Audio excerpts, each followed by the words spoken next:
I'm not saying that it's definitely going to happen, just that it might be likely or possible that we have a temporary shutdown on the internet for a significant amount of time. How you define significant, it could be a few months, it could be a year, maybe two, as a potential. As we're going through this 2012 shift and change in consciousness, what I like to do is take the worst case possible scenario, and then now that you see that, how do you prepare? What type of methods of strategy do you choose to take? And I look at the reasons why we may have a temporary shutdown, and I could think of two main ones. One being a natural occurrence, a godly one, if you will, which would be like solar flares, the electrical grid going down, that type of disturbance there, which can shut it down. Of course, there's going to be different areas that are always going to have temporary shutdowns, but I'm talking on a global level, of course. And then the second one would be that the powers that be, as we're in the period or time where rules are going to be broken. And that means on a global level, we're talking every single human, or not every single, but a lot of the humans in the world.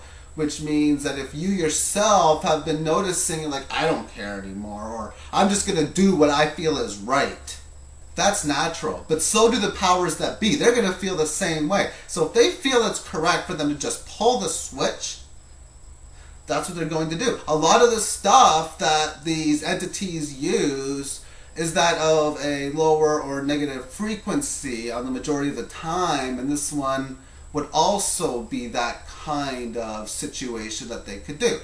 So, will it happen?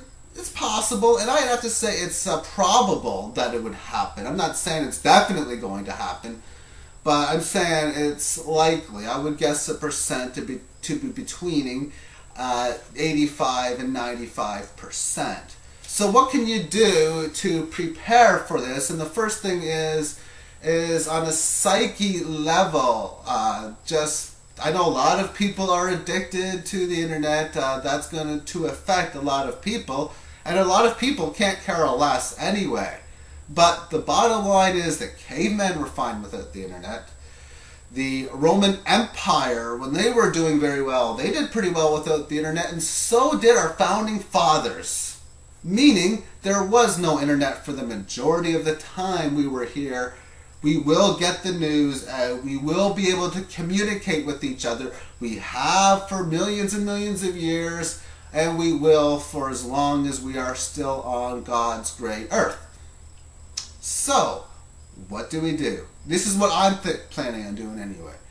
Download whatever videos you feel are important. If you ever see a video on the internet that you think could be flagged, has a lot of importance to it, then download it. If you have any PDF files, any ones that you think you may need, download them. Any music that you don't have yet, get those musics, get those important articles that you need, those important Wikipedia documents, and print them out. Save those files on a storage disk of some sort. And then you're going to have what we need. Because if there is a temporary shutdown on the internet, the key word will be that of temporary. Meaning it will be back. It's like a guarantee that in some form or way the internet will evolve and keep evolving to greater and better things. I still truly believe we're in the baby days of technology. And because the only reasons I see for the shutdown as of this moment of today is that, like I said, one, the weather effects, this is something we'll be able to clean up and get restored again. Two, the powers that be shut it down. That means that the powers that be in the future, whether it's the same people or new people, will get it back up again. That's pretty much how I'm looking at this point of view. But if it goes down, this gives a lot of people a chance to actually get outside more, which could be a positive thing, or even do a lot more things that's going on in this world. So Thank you for watching. Have yourself a great day, everyone. Bye-bye.